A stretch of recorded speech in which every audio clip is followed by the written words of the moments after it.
Has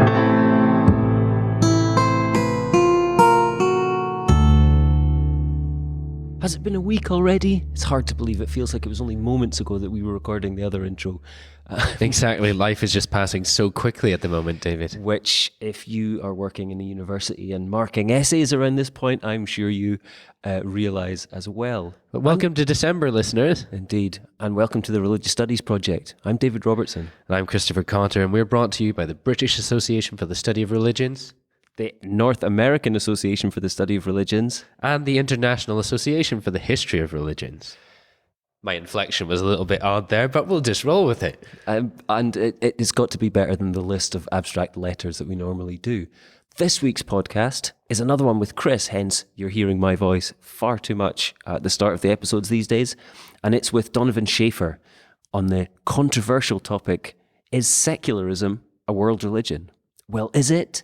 Tell us. Regular listeners to the Religious Studies Project will know that we're not the biggest fans of the world religions paradigm. Indeed, it was James Cox's excellent introduction to the topic back in February 2013 and the accompanying response that asked what religious studies should do after the world religions paradigm that prompted David and I, with some encouragement from Steve Sutcliffe, Russell McCutcheon and Craig Martin, to co-edit the volume After World Religions, published in February 2016. Listeners will also be relatively familiar with the concept of secularism, the secular, and so on, particularly from podcasts with Joe Blancombe on permutations of the secular, and with Phil Zuckerman and John Shook on understanding the secular. Today, we thought it would be an interesting exercise to weave these two strands together and rhetorically ask, is secularism a world religion? So I'm joined today to discuss this question by Donovan Schaefer at the British Association for the Study of Religions annual conference at the University of Wolverhampton. Dr. Schaefer is departmental lecturer in science and religion in the Faculty of Theology and Religion at Oxford University, and his first book, Religious Affects, Animality, Evolution and Power, was published in November 2015 by Duke. And his current project's on the relationship between emotion, science and secularism. So Donovan, first off, welcome to the Religious Studies Project. Thanks a lot, Chris. Thanks for having me. It's a pleasure. So first of all, in the spirit of rhetorically asking, why are we even asking this question? I mean, secularism's surely as far removed from the category as world religions as we can get. I mean, why are you asking it? Yeah, definitely. A lot of recent research has actually challenged that seemingly commonsensical argument that secularism is the opposite of religion. This has come from a lot of different directions, historical analysis, cultural studies. Even a lot of work in philosophy of religion has started to challenge this idea that there is a clear line between the secular and the religious. And because they're so intertwined as concepts, even if you were to accept their opposites, you've always got to study the opposites within, like you can't know what religion is without studying its supposed opposite anyway. Yeah, absolutely. So perhaps it would be best to start, I mean, we've covered the secularization thesis and a lot of these topics in other podcasts, but we should start with that. So let's paint the context in which this question is being asked then. Sure. So secularization thesis really gets off the ground in the 19th century. It comes from a variety of different quarters in the sort of early movements in sociology, some of the early conversations that are being asked in science and religion, late 19th century philosophy of religion. All of these different conversations start to thematize this idea that religion is a specific thing in the world that is gradually going away. Now, in the 20th century, you have thinkers like Max Weber in sociology who formalize this. They make it even more of a kind of article of social scientific faith that religion is on a trajectory of decline. What happens, though, is that later in the 20th century, you have these historical moments that start to challenge the secularization thesis. So something like the rise of the religious right in the United States in the 1970s in reaction to things like the civil rights movement or the Roe v. Wade Supreme Court ruling. The religious right by the mid to late 1970s has become an incredibly powerful force. And of course, in 1980, you have the election of Ronald Reagan with a specifically Christian agenda backing him. Or even across the world, something like the Iranian Revolution in 1978 to 79 that creates a new Islamic republic where previously there had been a secular state. Stuff like this, it's just not supposed to happen, according to the classical secularization narrative. There isn't supposed to be a return of religion. Religion is supposed to be evaporating. And that puts pressure on the classical secularization narrative. So scholars throughout the 1980s, the 1990s, and up to the present have started to ask questions about the secularization narrative and have come up with a very robust dialogue about what went wrong with the classical secularization paradigm and what will replace it. And that also sort of introduces an ideological element, the sort of idea that the notion of secularization is itself a form of ideology. It's a sort of thinking of the way things should be. It's Definitely. not mirroring reality. Right. So we've already alluded to, even if these things are dichotomous opposites, studying them alongside each other. So many of us at universities will be familiar with the standard introductory sort of, here's a survey of world religions, like Religion 101 or something. So I think one of the questions you're really asking is where's the place of the secular in that sort of Religion 101 class? Yeah, exactly. Is it a world religion? So if we're going to segue into that, we're going to need to talk about what's a world religion, first of all, and then ask why we might want to try and fit the secular into that mold. Yeah.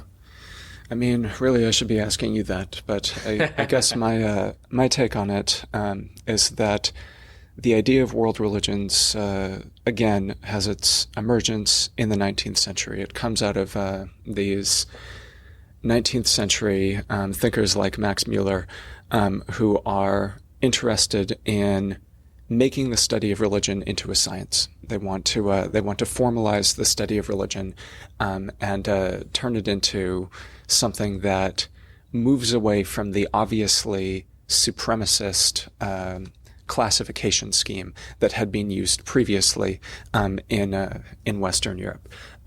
That said, though, Tomoko Masuzawa, in her book *The Invention of World Religions*, is actually, even though she spends a great deal of time sort of researching the archives, trying to figure out where this paradigm comes from, even she ultimately says she doesn't know where it comes from. It emerges obviously through a sort of confluence of different conversations that are taking place throughout the 19th century and early 20th century.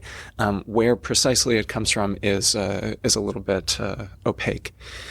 Regardless, what we're left with by the mid to late 20th century is an understanding of religions as discrete objects that can be studied in the world, that have particular histories. They're often organized under a particular heading: Buddhism, Hinduism, Christianity, Judaism.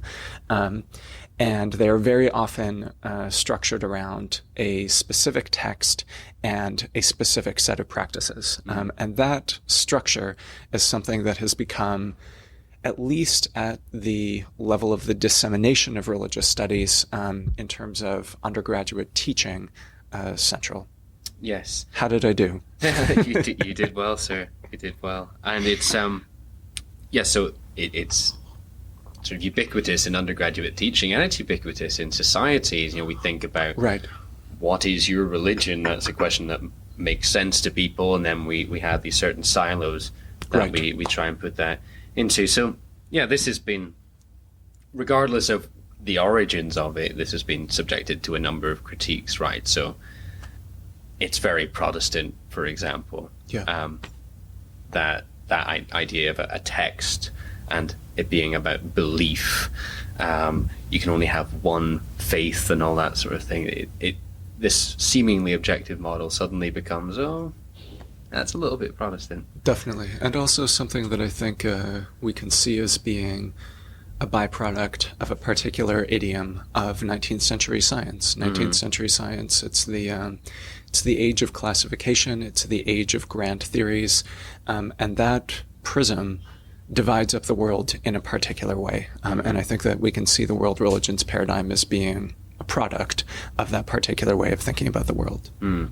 And that particular way of thinking about the world is also deeply connected with colonialism as Definitely. well.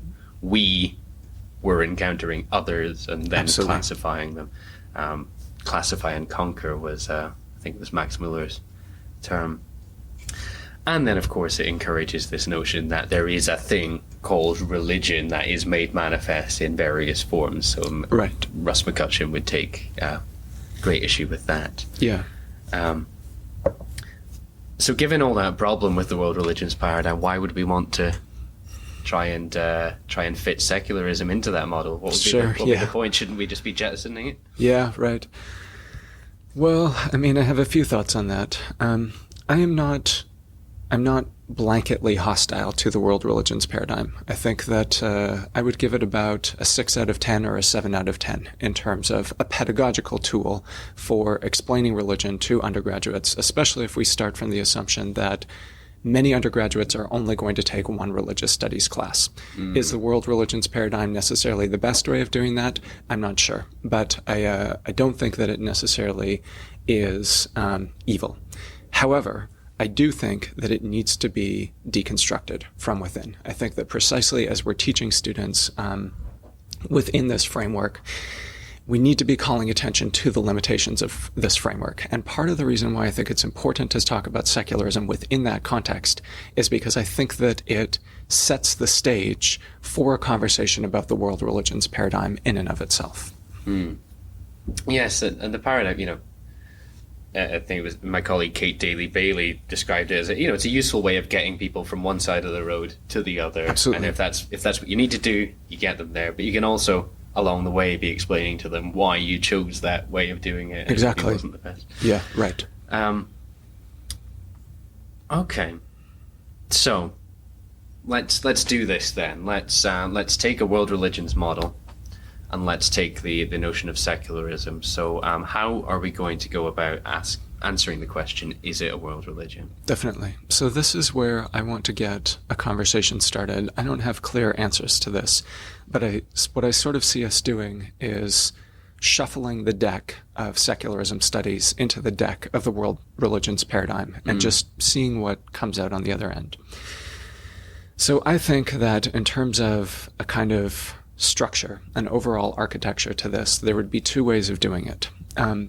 So secularism studies scholars have, roughly speaking, two ways of talking about secularism. One of the ways of talking about it is to say that secularism is itself a particular iteration of Protestant Christianity. That we have the version of secularism that we have because we are an offshoot of a cultural historical context that defined religion in a particular way. This goes back to something that you were saying earlier about the inextricability of the category of religion from the category of the secular. It's precisely because we see religion as something that is potentially private, individualized, and belief-oriented, that religion is something that can be relegated to the private sphere and therefore secularized, according to the conventional definition. Yeah. So we could see that like there's sort of the Hegelian dialectic there. Right. You can look to Feuerbach, and he would, we produce the religion. So yeah, as Christianity secular, as Catholicism changed to Protestantism, that started a transition. Yeah, absolutely. Or even like one thing that historians especially intellectual historians like Jonathan Z. Smith or Talal Asad, when he's wearing that hat, or someone like Craig Calhoun, they really like to emphasize the beginning of modernity in the immediate aftermath of the Protestant Reformation. Yeah. So you could look at it theoretically and the way that religion gets defined as something that is personal rather than corporate. Mm-hmm. You could look at it historically and the way that the resolution to the wars of religion that emerge in the aftermath of the Reformation, the political compromises that are made in that wake, tend to make religion into something that is detachable. It's something that is sort of, as Locke puts it, something that can be kept in the private sphere rather than the public sphere. All of these details of Protestantism, whether they're sort of part of the DNA of Protestantism or whether they're sort of historical accidents that shoot off from Protestantism, they make up the coordinates of what eventually becomes secularism. Okay. So one of the ways that I could see us potentially integrating secularism into the world religions classroom would be to talk about it as an offshoot of Christianity. Mm-hmm. When we teach Christianity, we teach secularism as something that Christianity does in exactly the same way as, depending on how many days you have for teaching Christianity, you would give a sort of capsule history where you would talk about the great schisms, Orthodoxy from Catholicism, Protestantism from Catholicism, and then could also locate secularism as, in a sense, another schism, as another permutation of Christianity that is part of the story of Christianity as a world religion. Mm. And indeed, some of the annoyance that some proponents of secularism would feel with that approach, to my mind, indicates the very importance of taking that approach. Exactly. Because people don't feel annoyance unless there's some sort of deep connection to the category that you're talking about. I think that's right, and especially building on that, if we're talking about teaching students in a Western Anglo-Euro-American context, we're going to be teaching students who are going to be coming from a variety of faith positions, some of whom will be coming from a non-faith position, and probably see their status as neutral. They probably see the religions that they're looking at as, in a sense, under glass, as something that is disconnected from where they are. And I think it's important for those students to recognize that even the liberal secular idiom that they might see themselves located within has a history, that the agenda of that is set by a particular set of Christian coordinates. Saba Mahmood has done some really excellent work on this, talking about the way that these sort of ostensibly secular legal codes throughout Europe actually privilege a kind of ghost of Christianity, that they're marshaled in the service of defending a sort of Christian heritage, and they suppress other ways of being religious, even when they give Christianity a sort of special protection. Perfect example of this would be like the burkini ban that's been happening in summer of 2016, where burkinis, this article of clothing that seems like it would be inoffensive enough, has actually become offensive to French secularism, precisely because it is encoding a set of Christian presuppositions about ways that you are secular and religious. And on that note, I saw that it was in The Guardian, they were quoting sort of the ruling on it, and said it might offend people's brackets, non-close brackets, religious brackets, non-close brackets, convictions. Exactly. So your non-religious, non-conviction might be offended by it. There's something interesting going on. I think that's a really important pedagogical maneuver with students, is showing them how even our own liberal democratic structures have a sort of conserved Christian genetic coding in them. That's not to create an equivalence. That's not to say that the differences aren't meaningful. It's just to say we need to take a critical eye on our own intellectual inheritance rather than presupposing that it's neutral. Okay. So all of that would be one way that I would see secularism entering the world religions paradigm structure. I think there's another way, though, which would be equally interesting. So one of the ways that scholars working in the mode of critical secularism studies have approached secularism is to say there is not just one secularism. Yeah. There are, in fact, multiple secularisms. This is the title of a book by an anthology by Janet Jacobson and Anne Pellegrini, Secularisms. And this, as I see it, is sort of coming out of these two sort of guiding lights of the critical secularism studies field, Talal Asad and Charles Taylor. Mm-hmm. So Talal Asad is very interested in this idea that the secularism that we have is the result of a particular history. And he says that rather than assuming that secularism is going to be the same everywhere, we anticipate a multiplicity of what he calls formations of the secular. Yeah. There are different secularisms that correspond to different historical moments, and they have different priorities, they have different coordinates, they have different outcomes, precisely because their starting points, these sort of ingredients out of the landscape out of which they secularize, is different. So his sort of cardinal example of this is the difference between Christianity, especially Protestant Christianity, and Islam. Protestant Christianity de-ritualizes religion. Mm-hmm. So its version of secularism is a version of secularism that doesn't pay a lot of attention to ritual, doesn't pay a lot of attention to practices.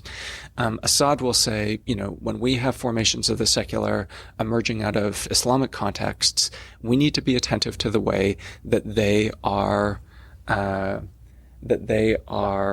always keep an eye on practices. And the formations of the secular that emerge in these other contexts will have a different configuration. So Charles Taylor calls this, the myth of the subtraction story. The subtraction story is this idea that once you get rid of religion, you're left with a neutral landscape. Yeah. And indeed, I'm always fond of using a quotation from my supervisor, Kim Nant, who just said that there is no neutral point from which to observe religion. Right. We're participants in that discourse. So would the logical outcome of that then be that if you were incorporating that secularism into the world religions classroom, that you would sort of pair off, you would teach Christianity and Christian secularism, then Islam and Islamic secularism? That's what I'm thinking of. I'm presenting this conversationally. This isn't something that I'm at a point where I could publish it, but I think that we need to consider this possibility that the best way to teach secularism within the context of a world religions classroom would be exactly this pairing, to say that Buddhist secularisms, Christian secularisms, Jewish secularisms, even we might want to get more specific than that, like Jewish secularism in the United States is very different from Jewish secularism in Israel. Islamic secularism in Saudi Arabia is very different from Islamic secularism in Iran. To thematize this, I think, would be a really productive way of getting secularism into the conversation, but also raising this idea, which I think is one of the challenges that you've sort of discussed very ably in your own work with secularism, which is the way that it creates this sort of silo model, as you said it, of these religions being sort of ahistorical, sort of fixed compilations of ideas and practices that can be very easily sort of clinically diagnosed as, okay, you've got your 5 pillars, you've got a Muslim. And that's not actually adequate. That's never been adequate for teaching what religion is.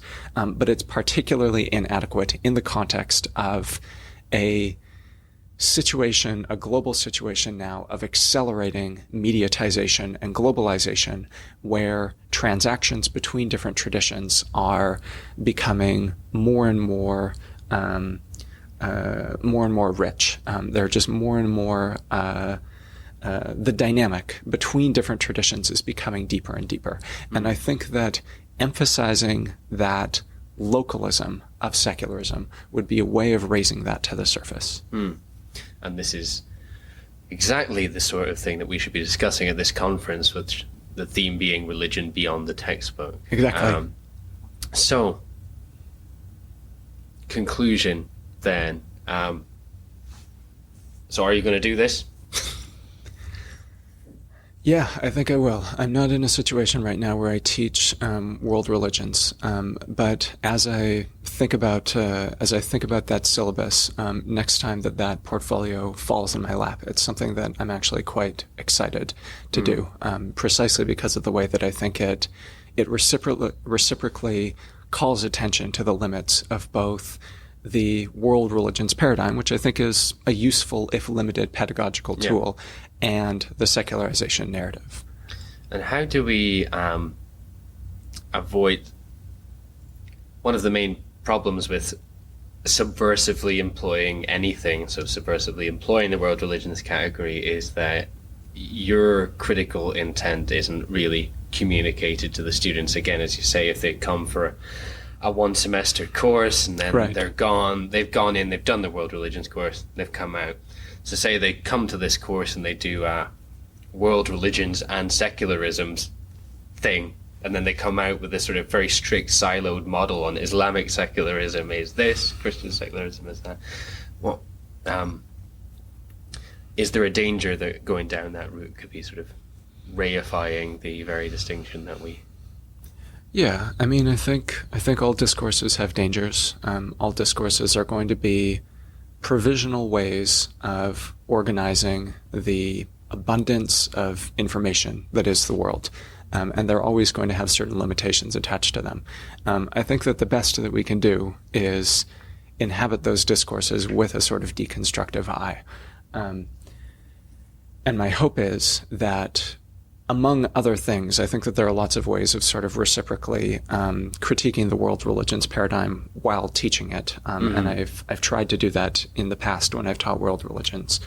I think that this method of introducing secularism as a legitimate object of study within the architecture of the world religions paradigm could be a way of amplifying that technique. Yeah. And you can only resist the dominant expectations of your students so much before they stop coming to your classes. And also I can see this being a really good exercise, perhaps for higher level students, just to pose the question that we've just asked. Is secularism a world religion? Set it as an essay topic or something. I could see some really excellent discussions happening there. That would be fascinating. I mean, I think too, I absolutely agree with what you're saying pedagogically, that, there's only so much we can do to sort of destabilize the way that students think. But I'm also a firm believer in the pedagogical value of inhabiting something from the inside in order to destabilize it, rather than standing so far outside of it that students can't necessarily see what you're doing. Yeah. And my hope is, and again, this is just an optimism. It's not something that I've actually put into play. And really, I see it more as a conversation starter in pedagogy circles than anything. My hope is that this practice of introducing secularism as an object of study within the context of the world religions paradigm would be a way of inhabiting that paradigm from the inside and leaving students with a very vivid impression of its own limitations. That is a wonderful way to end. It was bang on half an hour, so thanks so much, Donovan. Thanks so much, Chris. This was wonderful. Well, I very much enjoyed recording that interview with Donovan, and we both were in the session where he presented that paper at the BASR. Yeah, I was going to mention that. There was an odd moment. It wasn't the best attended of sessions. I don't think it got the audience it deserves, let's put it that way. But I think there was 8 or 9 people in the room, of whom two of were myself and Chris. And then he immediately showed a picture of our book, the RSP volume, After World Religions, which you should read if you haven't, and started attacking our argument, which was... But he didn't attack our argument. I thought it was wonderful. I loved every minute of it. But yeah. But no, it was one of those lovely moments that was sort of the first proper one in my career, in quotation marks. Yeah. And so hopefully the catchy title there will have dragged in some listeners who might have thought, what, that's ridiculous. But hearing Donovan talk about it as an interesting thought experiment, as a way of sort of dismantling, in a way, the hegemony of the paradigm itself. Indeed, problematizing the term and its application and the rest of it. And Chris and I have talked about an after World Religions, be it a journal or a second volume of the book, and Donovan is going to contribute to that, hopefully, when it ever happens. You hear that, Donovan? You're under contract now. He gave me a verbal agreement, and in Scotland that's legally binding. It was in Helsinki, but Wolverhampton, same difference. Was it? Yes. Oh. Well, either way, I'm Scottish, so that's binding.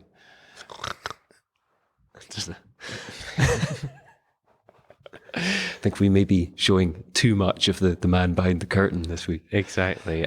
Next week, finally, it's an interview from David. No, David did one a few weeks ago. So I've done plenty. I'm not implying that you haven't been pulling your weight. I'm implying that I have been pulling my weight rather too much. Not that I've minded, but just that the listeners will mind. So next week they get to hear you speaking with two lovely gents.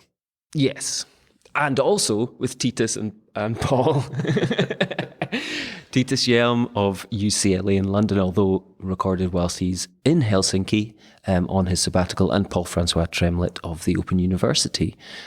Both previous contributors to the RSP and I think excellent interviewees, and it's a really interesting conversation, so please do come back. Absolutely, and I believe we've got quite a few responses to this week's podcast, so do keep tuning in to our Facebook and Twitter feeds over the coming week or two, and you'll see those. Guaranteed to be some controversy stirred up, I would suggest. On that note, don't forget our YouTube channel that Tommy's been doing a great job of keeping up to date and publicising. And don't forget to use our Amazon affiliate links, .co.uk.com and .ca. And what I do is I just drag that down into my links bar at the top of my browser. And then, so whenever I go to Amazon, I just click there. And that means that anytime I buy anything, that the Religious Studies Project gets 5% of that money, literally taken out of the hands of the man and given to supporting this excellent, free, innovative platform. Absolutely. So come back next week to hear David, Paul and Titus. But for now, thanks for listening.